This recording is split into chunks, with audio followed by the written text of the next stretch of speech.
Fourth graders.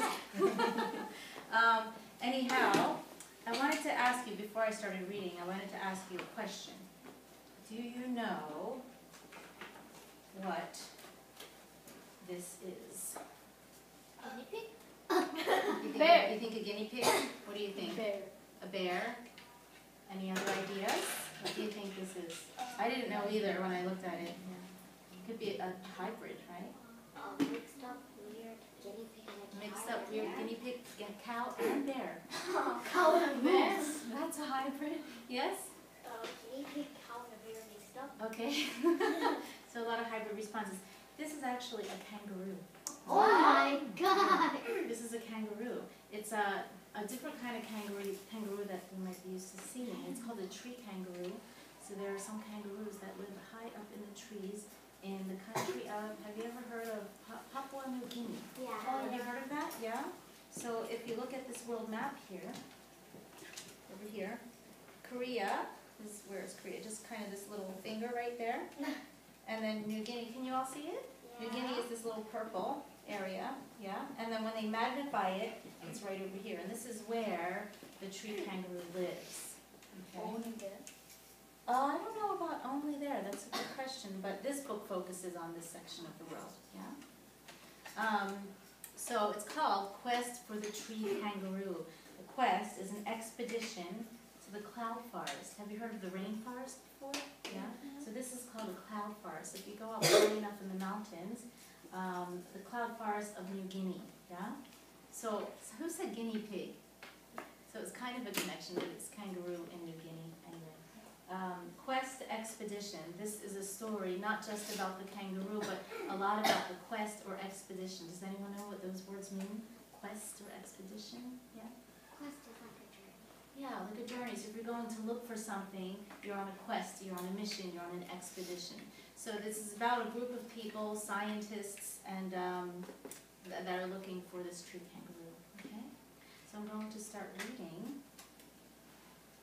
I'm skipping a few pages because in the beginning they talk about how the mountains are so high and they just list everything that they're bringing. Bottles of water, anti-venom, medicine in case they get bitten by snakes because it could be quite dangerous. It's a whole list and it's quite long, so I just picked certain parts to read to you. So this is when the hike begins. It says, we start along an open ridge. The sun beats down, sweat pours off our faces, bugs swarm, they sip our sweat, they suck our blood, but we hardly notice. All that matters is the next step, how to get from one foot from here to there. Each step offers a new opportunity for disaster, sliding backwards in the greasy mud, crashing down a hole, slipping on a slick log, and then there's the bridge over the river. Best not to look down. So right now, as I'm reading, I'm envisioning. Do you all do that as readers? Do you envision or make pictures in your mind or movies in your mind? I'm picturing myself hiking in these woods, slippery ground, sweat, really, really hot. I'm also going beyond what this says. I'm feeling really thirsty. Okay? So when you envision, you can think about what the book says, but you might be feeling even more, and that's okay to write that down as well. Okay? So when I'm thinking out loud, I'm feeling hot and I'm feeling tired already. This feels like a really hard quest, a really dangerous adventure maybe. Okay? I'm going to read some more now. There are also stinging nettles that the locals call fire plants. Tiny black leeches can brush off the tips of leaves onto our skin. The locals call the leech rubber snake. Leeches aren't snakes, of course, but just as some snakes have venom, leeches have chemicals in their drool. One chemical acts as a local anesthetic. That's why when a leech is on you, you never know it. Leeches feed on blood until they're full and fall off. On a previous expedition, a leech dropped into Lisa's eye. Ew. The field vet removed it with tweezers. Leech from her eye. Okay. So I'm going to stop right there, and I want you to do stop and jot. So what are you thinking right now? now in terms of envisioning? What are you feeling? What are you seeing right now on this expedition? What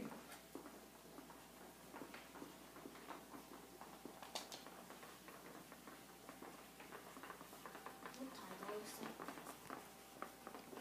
Quest for the tree kangaroo.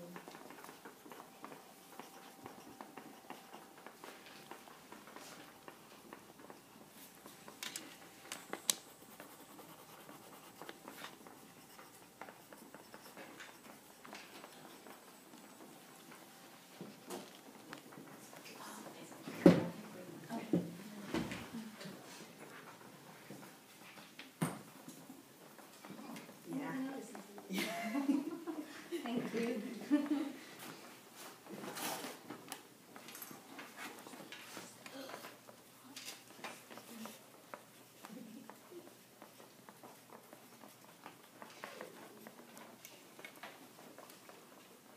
Okay, I'm going to start reading again. I'll give you about 30 more seconds.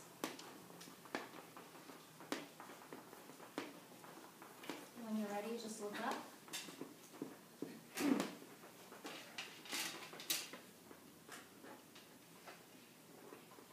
Is this a real story? Yes. Yes, this is nonfiction. Not me, but the authors. Yeah. The tree kangaroo kind of looks like a dog. It's different looking. Yeah, Is tree kangaroo in nature? that's a good question. I'm not sure yet, but I'm sure if we went through the rest of the book, we could find out. So, this is a really long hike, right? So, after 3 hours of this dangerous hiking, we stop at the top of a ridge. We've made it through the hardest part. Here we learn a 30-year-old graduate student on a previous team, a guy so strong he was a bodybuilder, threw up and declared he could go no farther. He eventually made it though. We sit and sip water and share power bars and chocolate cookies. The scene below, because they're so high up, right? The scene below takes our breath away. Down, down, down, stretches the slope we just climbed. Down, down, down we look into the people's gardens. Far away, as if we're looking down from the airplane again, the villages look so tiny. We seem to have climbed an impossible distance, but we're still, our Papuan friends tell us, long way, which means a long way from our destination. So I want you to stop and jot again right now. So what are you seeing? What are you feeling? They're still a long way from their destination, and this is already 3 hours after they've been climbing. They're so high, everything looks tiny, as if from an airplane. Is that the highest mountain of the desert, right? They're not at the highest Yeah. point, yeah.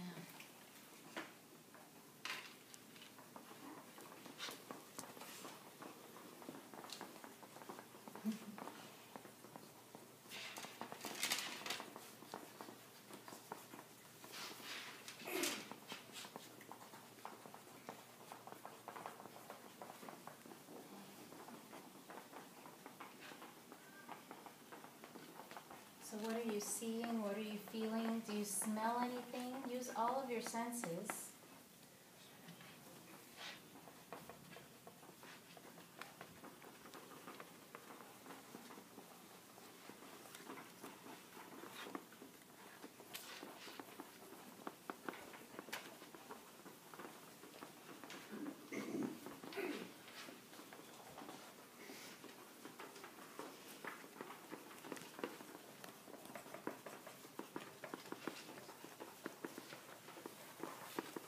Once again, when you're finished, take a look up. I'll continue reading in about a minute.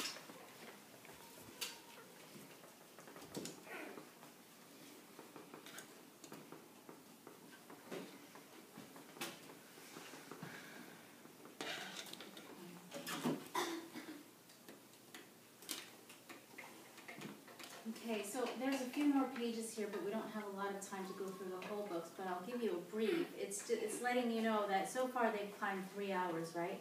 Another 3 hours passes, they stop for another snack, and before they camp for the night, they still have to hike for 6 more hours.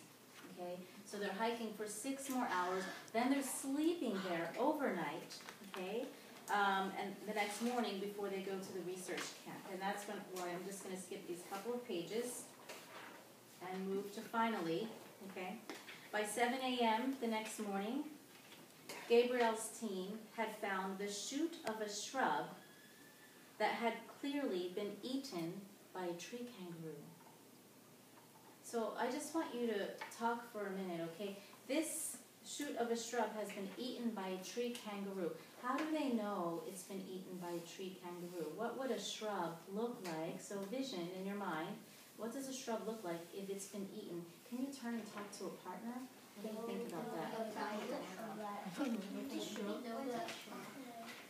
I don't know what's a shrub. A branch, stick. Yeah, the guy, the tree kangaroo. What does it look like when it's been eaten?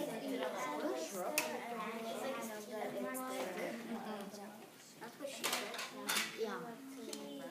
Maybe the tree kangaroo has Yeah.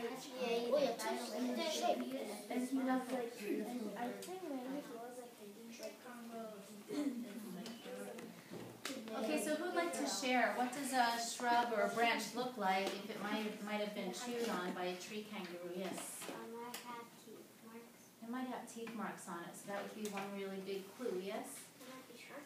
Sharp, it could be sharp, kind of as if someone were using their teeth to gnaw off, and maybe it's pointy on one edge, okay? So there's a clue that they're getting close. I hope they're close. By noon, they discovered a tree that was covered with scratch marks from a kangaroo's claws. Later that afternoon, they visited some of the trees that the radio-collared tree kangaroos sat in last year. Beneath the trees, they found fresh peck-peck. What's a peck-peck? Question. I want you to think about that. What do you think a peck-peck is? So right now, we're finding clues, and we're feeling like maybe the kangaroo's getting closer because we see scratchings, we see bite marks, and now we see fresh peck-peck. So use the context clues. Everything I've read in this paragraph, what do you think peck-peck is? Can you stop and jot, please? What do you think peck-peck is? It's fresh. How do you spell peck-peck? You're answering your question. Write down your answer. Stop and jot time, yeah? So just write the answer? Whatever you think How do it you is. spell it? Peck-peck. P-E-K, P-E-K? Is it a type of noise? Type of... Kangaroo They what? found fresh peck-peck on the ground. Kangaroo what? Kangaroo peck-peck. No, I mean like what was the tree kangaroo? It's a tree kangaroo. Yeah. What is peck-peck? From today, they will never forget this. Yes. So we're kind of changing around the strategies a little bit. You're inferring right now, right? You're inferring the meaning of the word using context clues. You don't always need a dictionary. Sometimes you can make a good guess using the story. Okay? And I'm not going to tell you until. All right. Okay, so they're really close now. They found their peck-peck. They found the bite marks. They found the claw marks. What they didn't know was that what Kuna's team was doing. They had found a tree kangaroo by 8 a.m. Joshua spotted one on the ground, standing on its hind legs, feeding on a shrub. Just envision it in your head. Take a minute. You don't have to write anything or talk. Just think about this. Kangaroo standing up, feeding on a shrub. You're walking, you're hiking, your sweat's pouring, you're so tired, and finally you get to see what you've been looking for. Kuna saw it too. As soon as it saw them, though, the animal hopped away. Joshua took off after it. He might have caught it if he hadn't tripped over a vine, then fell over a log, and then got a stick caught in his rubber boots. We so wanted to get our hands on it, Joshua explained while Kuna translated. Kuna was just as eager as Joshua. Kuna loves animals. When he was growing up, he had a pet couscous, who used to coil her tail around his ear, and a sugar glider, a marsupial that looks like a flying squirrel, who sailed around the bedroom while he slept. But Kuna had never before seen a wild tree kangaroo. Here's Kuna here, so you get an idea. It's a local person from Papua New Guinea who's helping the researchers to find the tree. What's a cuckoo? Joshua, though, has seen many, plenty time me looking, he said in Tokpisin, as the local language, and then he spoke through Kuna. I am happy I saw it today, he said, and grateful to share it with you. We hope we see more. It's still out there. So they saw it, but did they catch it? No, it hopped away, right? Yeah. So this is just a little taste of the adventures, the quest for the tree kangaroo in the cloud mountains of New Guinea. Okay? I'm just reading that portion to you. If you're interested, maybe you can look in the library to see, to find out more, some of the questions I didn't know the answers to. Okay? So I hope you've enjoyed it. I hope you're maybe more curious and you'd like to find out more on your own. Anyone know what pek is? Can I hear some of the guesses? Yes? A fruit or food? What do you think? So what's the context clue? What made you infer that? Can you support why did you say fruit? Okay. Okay. So she used the context clue to support her inference. That's awesome. Okay. Fruit could be fresh. That's good. What do you think? It's fruit because a tree kangaroo wouldn't leave a fruit that it doesn't produce fruits. Oh. Or maybe it would have eaten it. So you say poo. Okay. Fresh poop. Fresh poop. Fresh. How do we know it's fresh? Yes. I think it's fresh poop.